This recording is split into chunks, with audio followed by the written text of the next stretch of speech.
जल प्रदूषण व जल संरक्षण। जल ही जीवन है, पृथ्वी पर जीवन है। पृथ्वी पर अगर जीवन है तो जल के कारण संभव है, इसलिए हमें जल को बर्बाद नहीं करनी चाहिए। पृथ्वी पर 71% जल है, परंतु पीने योग्य सिर्फ 3% ही है। उसमें भी हम फैक्ट्रियों घरों व शवों को फेंककर पानी को गंदा व दूषित कर रहे हैं। गंगा जो गंगोत्री से निकलती है, गंगोत्री हिमखंड ग्लेशियर है जो पर्यावरण असंतुलन के कारण 25 से 30 मीटर सूख रही है, जो चिंता का विषय है। हमारा जल फैक्ट्री घर शव को बहाने से दूषित हो रहा है। इससे हमें कई बीमारियां होती है, जैसे हैजा, डायरिया, टाइफाइड, पीलिया जल प्रदूषण से होता है। नमामि गंगे कार्यक्रम शुरुआत 2014 में हुआ, जिसका उद्देश्य गंगा को शुद्ध करना है। विश्व की 7 दूषित नदियों में हमारी गंगा भी शामिल है। जल को संरक्षित रखकर हम पर्यावरण संतुलन बना सकते हैं। इसके लिए हमें जल के निकास का उचित प्रबंधन करनी चाहिए, वर्षा का जल संचयन करनी चाहिए। फैक्ट्रियों व घरों का गंदा पानी उचित स्थान पर गिराया जाए, क्योंकि जल है तो कल है। आज हम ध्वनि प्रदूषण व बचाव के बारे में बताने जा रहे हैं कि ध्वनि प्रदूषण से कौन कौन सी बचाव है। पर्यावरण में अगर कोई संसाधन कम हो या ज्यादा हुआ तो पर्यावरण का बैलेंस या संतुलन बिगड़ जाएगा। पृथ्वी पर मनुष्य हैं तथा अनेक साधन है जो आवाज करते हैं। पृथ्वी पर मनुष्य हैं तथा अनेक साधन है जो आवाज करते हैं तथा हमारे कानों में तथा 80 डेसिबल से अधिक ध्वनि आ रही है तो उसे हम ध्वनि प्रदूषण कहेंगे। अगर 80 डेसिबल तक ध्वनि आ रही है तो ठीक है, अगर 80 डेसिबल से अधिक ध्वनि आ रही है तो उसे हम ध्वनि प्रदूषण कहेंगे। डेसिबल ध्वनि का तीव्रता मापने की इकाई है। पर्यावरण संतुलन बनाए रखना है तो ध्वनि प्रदूषण को कम करने का प्रयास करना चाहिए। जैसे हार्न का कम से कम प्रयोग करें, सही समय पर मशीनों का मरम्मत कराएं आदि। जैसे पर्यावरण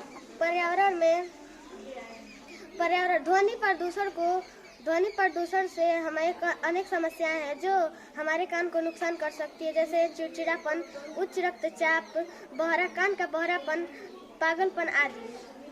आज हम मृदा प्रदूषण के बारे में बताने जा रहे हैं।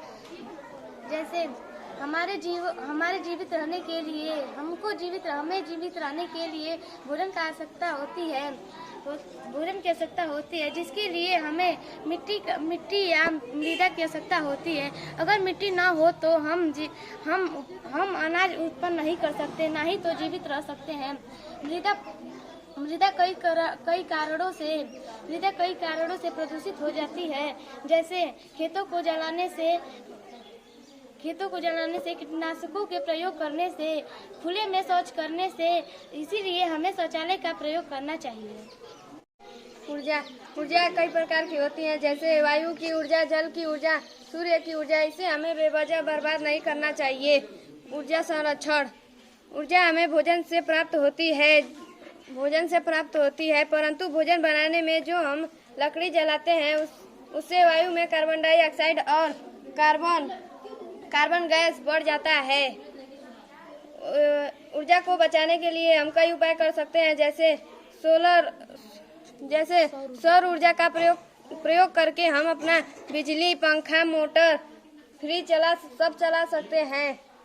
यदि हम गैस चूल्हा या सोलर कुकर का प्रयोग करें तो भी ऊर्जा को बचा सकते हैं। गांव में हम गोबर गैस संयंत्र का भी प्रयोग करके ऊर्जा को बचा सकते हैं। सौर ऊर्जा, पवन ऊर्जा, जल ऊर्जा को ज्यादा उपयोग करके हम ऊर्जा को बचा सकते हैं। फैक्ट्रियों का गंदा पानी वस्तु जो जल को गंदा कर देते हैं कि नदी, नलों व समुद्रों में बहा देती है, तो इससे जल खराब हो जाता है। इसे ही हम जल प्रदूषण कहते हैं। मनुष्य घर बनाने के लिए दिन प्रतिदिन पेड़ों को काट रहे हैं, जिससे पर्यावरण असंतुलित प्रदूषित हो रहा है। कीटनाशक, जब हम खेतों में कीटनाशक का प्रयोग करते हैं तो जब वर्षा होता है तो सारा कीटनाशक जल में मिलकर नदियों में आता है तो उससे जल प्रदूषण होता है। ध्वनि प्रदूषण, जब कानों के सुनने की क्षमता से अधिक आवाज होती है तो उसे ध्वनि प्रदूषण कहते हैं। ईंधन जलाने से कार्बन डाइऑक्साइड व मोनोऑक्साइड गैस निकलता है, इससे वायु प्रदूषण फैलता है। वायु प्रदूषण चिमनी और गाड़ी आग के धुएं से फैलता है।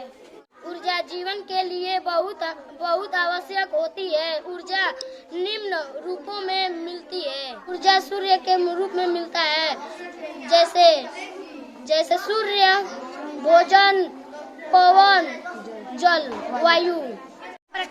प्रदूषण 4 प्रकार के होते हैं। पहला वायु प्रदूषण, दूसरा ध्वनि प्रदूषण, तीसरा जल प्रदूषण, चौथा मृदा प्रदूषण।